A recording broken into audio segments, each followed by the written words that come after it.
the next item, which will be the ECCL update. Mr. Baker.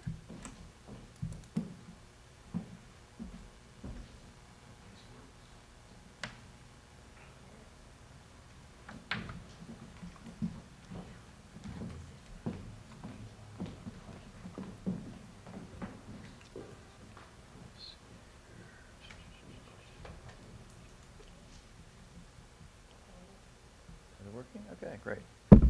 Can everyone hear me? Mm-hmm. For those of you who don't know me, I'm John Baker with Swinnerton, and we're the district's owner's representative consultant. I'm just going to give a quick update on progress over at the ECCL site. First, some photographs that show the remediation action work plan work, which is the soil remediation work, which is just about complete.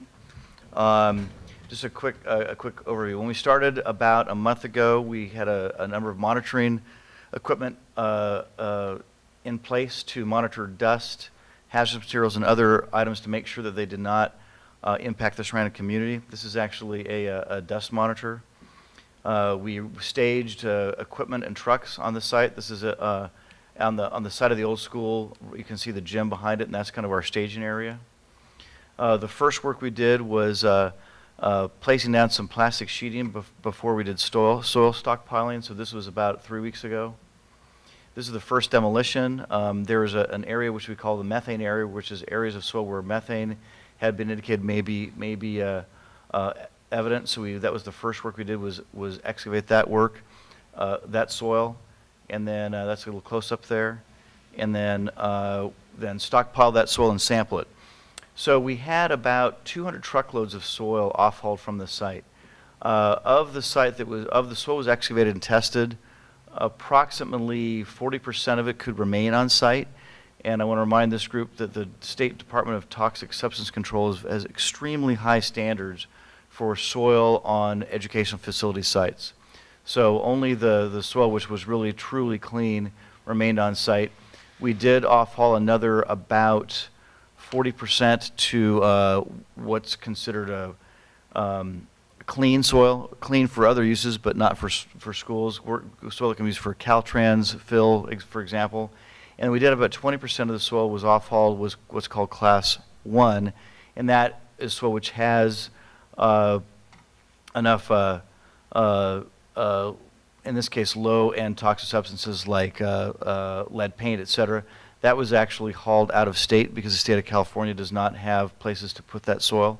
But the main thing is that all of the soil has now been off-hauled. All the soil that's going to be removed has been removed. This is about 2 weeks ago at the field area. This shows the excavation of that soil. And there you can see the track, or the remains of the track there, as that soil is being removed. And this is the last piece of this that we're just finished up last couple weeks at the parking lot. And this is actually preparation work for putting backfill material in. I'll talk about that in a minute. But the good news is that we have now completed this, except for placing backfill material. The cost to date is, and there are a lot of unknowns with this kind of work. We could have encountered a far greater amount of soil that was contaminated, that had to be hauled out of state.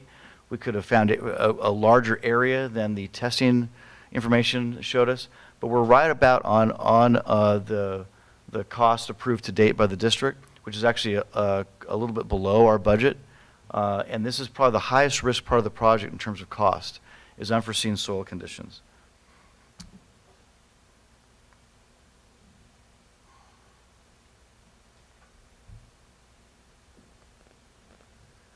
So I want to go over a little bit of a schedule update. The top schedule is the soil remediation raw work and demolition completion. The bottom is actually the chart showing the finalization of Turner's leaseback agreement and commencement of construction. So just real quick, you can see the data red line is where we are. So we've got those AOC numbers are areas of soil that are indicated in the report. But the soil at the field is now complete and off-hauled. At the parking lot, we were actually completed with off-haul last week, all except for one more batch that goes out tomorrow, and then we'll be completely done with off-haul. You'll see that where it says methane backfill. Now, this originally the plan had been to If we had offhauled enough soil that we need to put soil back so we could build buildings on top of it, we're going to use clean import fill. The State Department of Toxic Substance Control typically wants to have your soil remediation completely done before you start construction. About 3 weeks ago, the project team on site asked the question that we were going to excavate for foundations and whether that foundation excavation soil could be used for backfill material. Typically, they like to finish one operation before they start the other, but our DTSC rep has been extremely collaborative and actually has now just early this week approved the use of the clean excavation for foundations to be used as backfill material. What that means is instead of bringing backfill material to the site and filling up to make the site level, they're actually allowing us to start early excavation and use what are called spoils from the excavation for foundations for the future buildings be used for backfill material. It's double savings. We don't have to import soil, and the soil we're going to excavate for foundations doesn't have to be off-hauled. And so I just want to thank the Turner, Firma, and our Swinerton folks on site for working together to actually make that a reality. We thought this might be a possibility 2 weeks ago. We thought it was a very low probability. But Jose Luevo of DTSC has really worked hard to allow us to amend the report. It turns out we have a bit of time before construction starts in August, so we actually had a window where we could push this out 3 or 4 weeks. And that'll still be complete, as you see, in early August.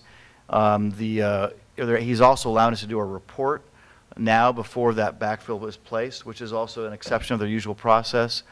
They'll do that review and approval, and then we can complete demolition the first 2 weeks in August, which will sync up with the schedule below I'll show you. So that was actually a really good outcome. Round numbers of approximately $100,000 in savings to the project by DTSC allowing to do this out-of-sequence work. You'll see the lower chart is the schedule to finalize the Turner lease-leaseback agreement. I think some of you have seen various versions of this chart before. Over the last 3 weeks, we've been doing a number of things. We received a DSA, Division of State Architect review and approval, which is the single biggest regulatory milestone on this project. The second being the DTSC approval, and that was accomplished June 16th. Turner, the last 3 weeks, has been updating the subcontractor bids based on the final DSA-approved documents. We had a good scope confirmation work session with stakeholders from the city and the district the week of June 16th, June 18th, I believe that was. We have another final version of that after we get bid information next week, on the 15th, and we'll finalize some scope revisions to make sure that we're within project budget. This last week, we confirmed the project milestone schedule, which is substantial preliminary completion of the pool and gym in July of next year with final completion in August, preliminary completion of the high school in October of next year with final completion in December, and then project completion in, I believe it's May of 2016. And that now will become the contract schedule when we take that schedule to both of the board and council later this month and early in August. This week we have been negotiating indirect costs. These are what's called general conditions and fee costs with Turner Construction, and in fact I'll be meeting with them tomorrow morning to finish up that effort. The contract amount will then be finalized by the end of next week. We set a deadline of July 18th for that, and that will be all of the contract terms, which both of your bodies have had preliminary readings of. That we have not revised any of those terms, but we need to plug in the schedule and final cost information, and we'll be complete with that a week from tomorrow. And then we'll send information packets out to council and the board the week of the 21st.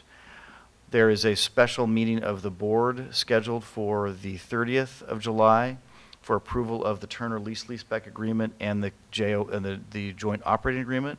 That'll be followed by council review and approval of that on a special meeting for August 6th. After that, we do what's called notice to proceed, which is where we, oops, sorry about that.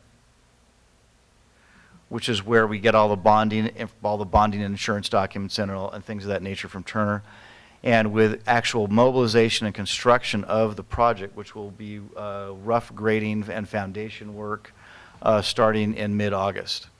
And so that is the schedule that has been presented by Turner that will actually go in as part of the contract. Okay, thank you, Mr. Baker. Are there any questions from any of the members for Mr. Baker? The end date of the construction is going to be in the spring of 16? Is That's that correct. And now, how does that impact the school? Are we going to be able to utilize it before that time? Yes, we are. I asked Mr. Baker if you would explain to the committee the staggered. Yes, so there entry. are really 3 milestones in the schedule. The first is completion of the gym and pool in this next summer. The second is the completion of the high school in the fall for occupancy for for the spring school semester in January. The plan always has been to complete the high school first and have the remaining parts of the school, the fields, the K-8 school, and the other, not the library, but the other community facilities completed after that. And you could do the construction while the high school students are there? That is correct. And the construction that will be taking place when the high school students are there will be interior finishes. All of the buildings will be complete and closed in. So there'll be some landscaping work and interior finishes, walls, flooring, cabinets, things like that. Well, that's really once the high school students have moved in, the remaining activities are all really inside the building, so it's fairly low impact to the student population. So We have a secure contract with Oakland School District for that school through January 16th? that contract negotiation is complete, and they have to take it to their school board, and we'll bring it to our board, but the negotiation is done, and we have an agreed upon price. And you may have said this just now, maybe I missed it, but we're trying to make sure that the swimming facility or pool is done by July of next spring. If Yeah, we get- July, the final completion in terms, preliminary completion is when the project's complete, but we do what's called punch lists. We do our inspections to make sure things are done. Final completion is scheduled for August. So that means that their current schedule shows that the school could, that the pool and gym could be occupied, and we could start moving in that facility in July of next year. Right, and then students could possibly moving in the fall. We're looking Correct. maybe.